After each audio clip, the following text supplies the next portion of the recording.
Bonjour et bienvenue à notre présentation Connexion Emploi concernant donc l'événementiel en Allemagne. Alors aujourd'hui, j'interviewe Romain Deltour, qui est conseiller événementiel digital en Allemagne, donc c'est une expérience outre-Rhin. Donc tu vas nous donner, Romain, quelques conseils pour, en tant qu'entreprise française, réussir à se développer sur le marché allemand à travers des événements digitaux. C'est ton expertise.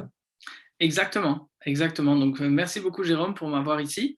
Merci à tous pour être ici aussi et nous écouter. Comme tu l'as dit, je suis expert dans le développement d'événements digitales. C'est-à-dire que bon, avec la situation qu'on a en ce moment, c'est vrai que c'est un très bon domaine dans lequel je suis. Et du coup, j'espère pouvoir aider pas mal d'entreprises à se placer en Allemagne avec un événement pour pouvoir avoir un peu plus de Reichweite, comme on dit ici en Allemagne. Donc ça a été, je crois que tu as un petit peu plus de 7 ans d'expérience en fait dans l'événementiel en Allemagne, donc événementiel physique et aussi digital. Donc ça s'est précipité depuis la crise du Covid Exactement. également. Et donc tes clients, c'est en particulier des clients français comme allemands. Exactement. Donc ça fait 1 an et demi que je suis à mon compte et j'ai des clients à la fois allemands et aussi des clients français qui justement souhaitent faire des événements en Allemagne ou à l'international, indépendamment de leur cible, de leur marché cible. Et donc du coup, depuis Corona, ce que je fais la plupart du temps, c'est créer des événements virtuels à l'international pour justement pouvoir atteindre tous les marchés cibles que mes clients souhaitent. Alors justement, quand on a une PME française, qu'est-ce que tu donnerais comme conseil à un responsable français pour essayer de développer à travers un événement digital, de se développer en Allemagne? Comment trouver sa clientèle à travers un événement digital? Qu'est-ce que tu conseilles, toi, aux entreprises? Alors, tout d'abord, avant même de commencer dans la planification de l'événement, ce serait vraiment de développer une stratégie. Donc, une stratégie vraiment concernant le marché cible.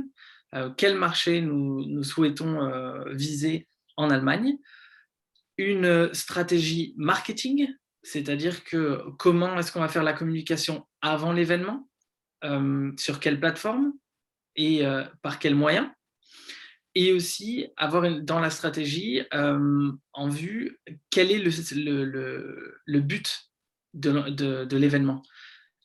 Quelle plateforme allons donc nous utiliser? Est-ce que c'est plus un événement pour mettre du content ou est-ce que c'est plus un événement pour que justement les gens rentrent en contact les uns avec les autres et fassent du networking? Donc ça, c'est tout des choses très essentielles.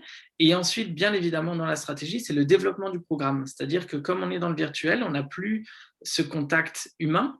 Et donc, du coup, le programme est quelque chose d'essentiel. Et c'est-à-dire que les participants doivent pouvoir tirer quelque chose, tirer profit de l'événement qui se fait. Donc, vraiment, le content est king.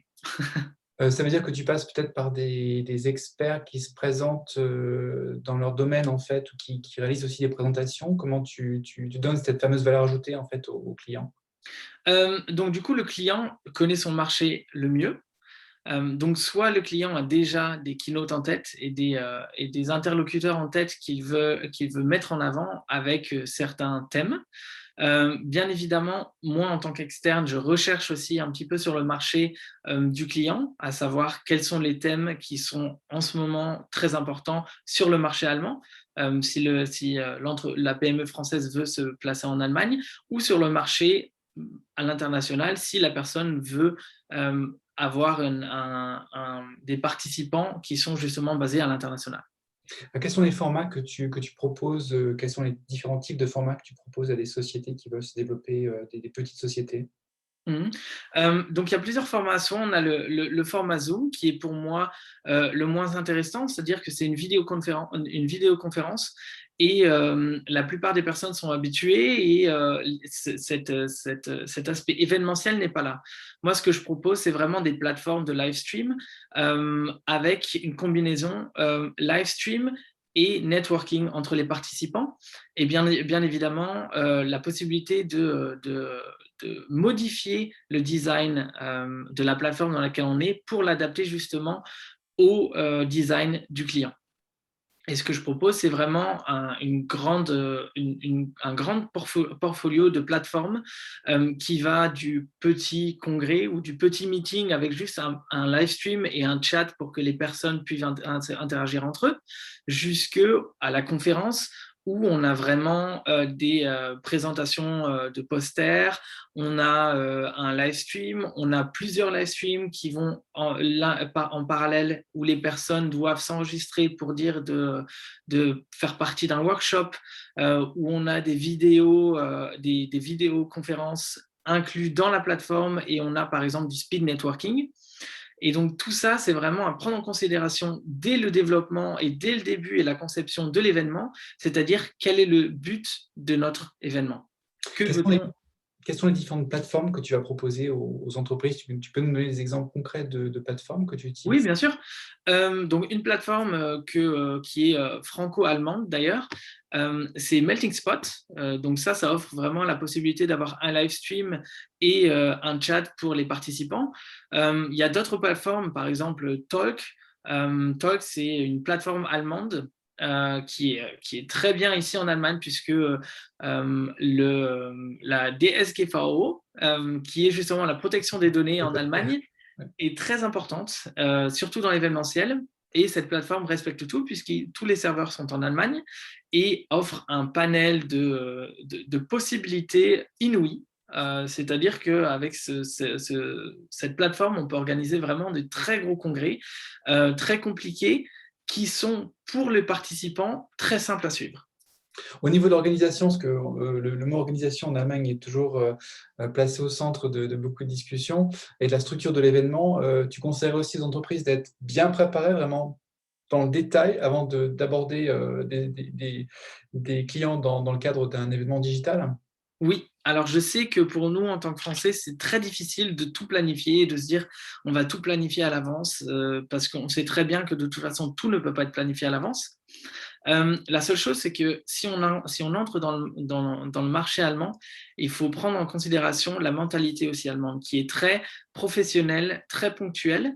Et donc, du coup, les participants bloquent leur calendrier vraiment plusieurs semaines à l'avance. Déjà, ici, on a du chômage partiel, donc du coup, les personnes travaillent moins qu'auparavant, donc ont moins de temps pour avoir des rendez-vous, mais ont quand même autant de rendez-vous qu'avant.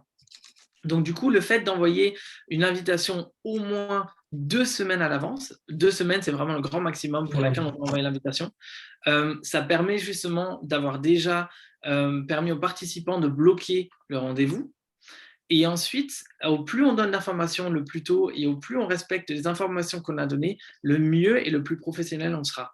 C'est-à-dire que je connais des entreprises qui justement voulaient arriver sur le marché allemand avec un événement qui était préparé à 70%.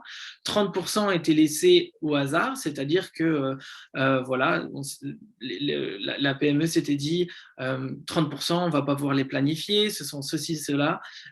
Sauf que c'est des choses qu'en Allemagne, on arrive à planifier, ce sont des choses qu'on veut planifier avant de se lancer dans l'inconnu, pour justement se concentrer sur les 10% restants qui ne sont pas planifiables. C'est-à-dire que, par exemple, le live stream fonctionne et au bout de 5 minutes, le live stream coupe. Ça, c'est 10% qu'on ne pourra pas planifier.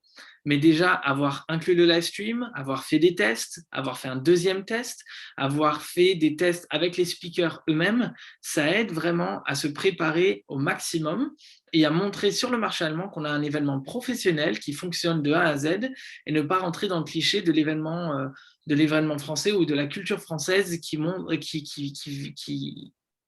donne cette image de voilà, on prépare, mais L'improvisation. on laisse ce hasard et on laisse l'événement planifié pas complètement. Donc pas d'improvisation, plutôt vraiment de la ponctualité aussi dans l'organisation, j'imagine. Exactement.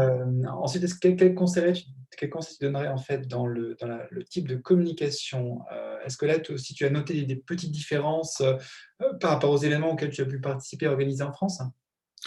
Oui, alors, c'est-à-dire que dans la communication, beaucoup de différences, il y en a pas, il y en a pas tellement. J'aurais juste dit vraiment dans la communication, c'est aller droit au but et montrer en fait la plus-value pour le participant.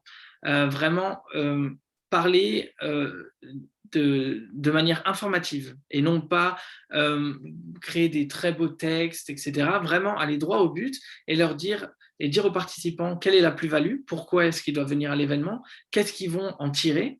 Et vraiment, une fois que, par exemple, moi, en tant qu'entrepreneur, je suis dans un événement, si je fais du networking aux participants, bien sûr, il va y avoir cette première partie où j'essaie de développer un lien avec le participant avec lequel je parle. Mais ensuite, dès que je parle de mon produit, voilà, je suis franc et je parle vraiment de mon produit de manière directe en disant, voilà, je peux faire ceci, cela. Par contre, si mon participant me demande, est-ce que vous avez la possibilité de faire ceci et cela en plus, si je n'arrive pas à les faire, je vais leur dire clairement, jusqu'à présent, nous n'avons toujours pas pu le faire. Bien sûr, je vais essayer de voir, mais pour l'instant, ce n'est pas possible et je vous dis concrètement, je ne pourrai pas le réaliser. Donc, plutôt jouer sur la transparence que le fait de masquer Exactement. la réalité pour essayer de garder bonne figure, de faire bonne figure. Exactement. Et cet aspect professionnel, c'est-à-dire que ici, on croit vraiment en la parole du sales manager. Et si le sales nous dit c'est possible et non, ce n'est pas possible, on le croit. Et si on remarque au fur et à mesure que le sales manager nous a raconté des bredouilles, par exemple, c'est vrai que ça donne une image ici, en tout cas, assez non professionnelle. Enfin, quel type de content tu utilises? Quels sont les différents formats en fait de content que tu utilises pour les sociétés françaises qui s'implantent et veulent exporter leurs produits en Allemagne? Mhm. Donc, par rapport au content, le content, souvent, moi, c'est les PME elles-mêmes qui le créent. Mhm. Mais ce que je fais, en fait, je les aide dans la création. C'est-à-dire que souvent, les PME ont le content, ont vraiment les speakers. Par contre, ils n'ont pas la forme pour le présenter. C'est-à-dire qu'ils se demandent si on doit le faire sous forme de workshop, si on le fait plutôt sous forme de live stream, ou alors si on fait plus une présentation poster, par exemple, parce que c'est plus avantageux et ça va beaucoup plus vite. Et moi, en fait, ce que je fais, c'est que ensemble, avec les PME, on réfléchit vraiment à la stratégie content en regardant quel est vraiment le content le plus important qui doit être mis en live stream et qui n'a pas forcément besoin d'interaction, et quel est le content qui demande justement euh, de la participation des participants euh, pour justement créer quelque chose d'efficace et d'attractif pour les personnes qui sont à l'événement. J'imagine avec un accompagnement, bon, c'est vrai qu'il y a des événements qui se réalisent en anglais, mais l'accompagnement en allemand doit être quand même assez primordial pour marquer les clients, Oui, les prospects. exactement. Exactement. Ce que j'ai aussi beaucoup rencontré, c'est les PME qui ont des documents et du content en français et qui doivent justement le traduire en allemand. Donc ça, c'est aussi quelque chose que j'arrive à offrir de mes 7 ans d'expérience ici en Allemagne. J'ai pu traduire pas mal de documents.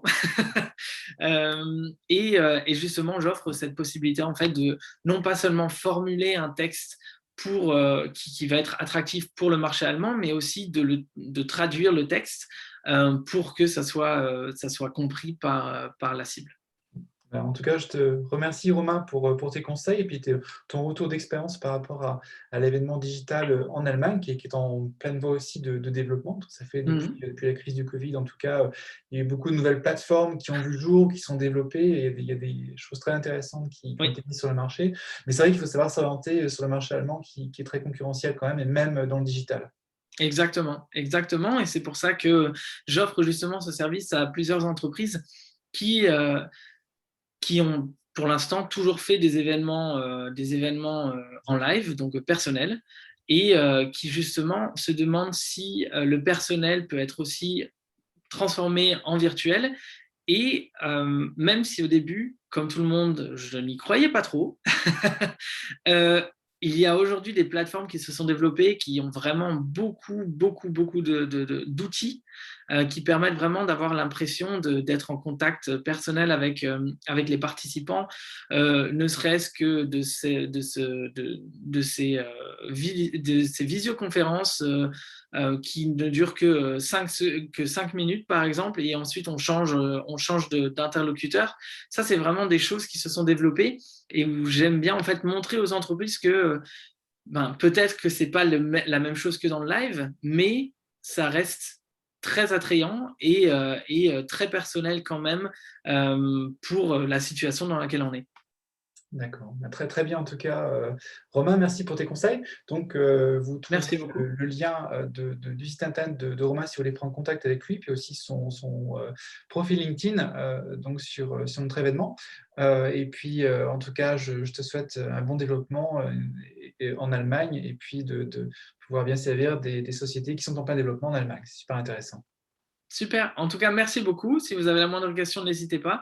Et merci Jérôme pour m'avoir ici. Très bien, je te remercie. Au revoir. Au revoir.